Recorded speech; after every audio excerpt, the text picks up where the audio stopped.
পাকিস্তানের সাবেক প্রধানমন্ত্রী এবং দেশটির প্রধান বিরোধী দলীয় নেতা ইমরান খানকে ডেথ সেলে বন্দী করে রাখা হয়েছে।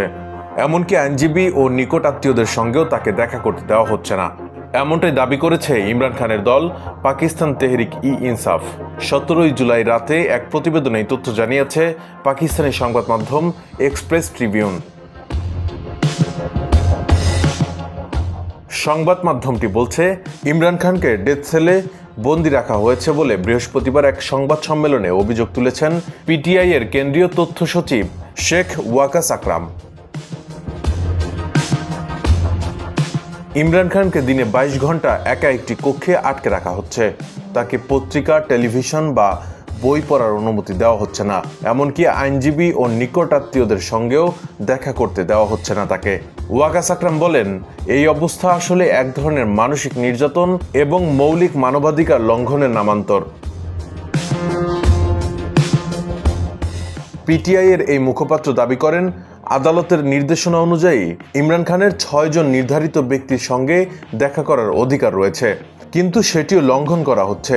এটি সরাসরি আদালত অবমাননা শামিল। তিনি আরও অভিযোগ করেন, ইমরান খানের স্ত্রী বুশরা বিবিকেও পরিবারের সদস্যদের সঙ্গে দেখা করতে দেওয়া হচ্ছে না, আর ইমরান খানের বোন আলিমা খান পর্যন্ত তার সঙ্গে সাক্ষাৎ করতে পারছেন না। এ ব্যাপারে পাকিস্তানের প্রধান বিচারপতির হস্তক্ষেপ চেয়ে আকরাম বলেন, আদালতের আদেশ যেভাবে উপেক্ষা করা হচ্ছে তাতে শুধু বিচার বিভাগের মর্যাদাই ক্ষুণ্ণ হচ্ছে না, বরং দেশের পুরো বিচার ব্যবস্থাকে উপহাস করা হচ্ছে। সংবাদ সম্মেলনে আকরাম আরও দাবি করেন, কারাগারে বন্দী অন্য পিটিআই নেতাদেরও স্বাস্থ্যের অবনতি ঘটছে এবং তাদের সঙ্গে দুর্ব্যবহার করা হচ্ছে। বিশেষ করে সাবেক পররাষ্ট্রমন্ত্রী শাহ মেহমুদ কুরেশির শারীরিক অবস্থা ক্রমেই খারাপ হচ্ছে। অর্থনৈতিক ইস্যুতেও সরকারকে আক্রমণ করেন পিটিআই এর কেন্দ্রীয় তথ্য সচিব। আকরাম বলেন, গত 15 মাসে পেট্রোলের দাম বেড়েছে 82%, যেখানে পিটিআই সরকারের আমলে মাত্র 51 রুপি বেড়েছিল।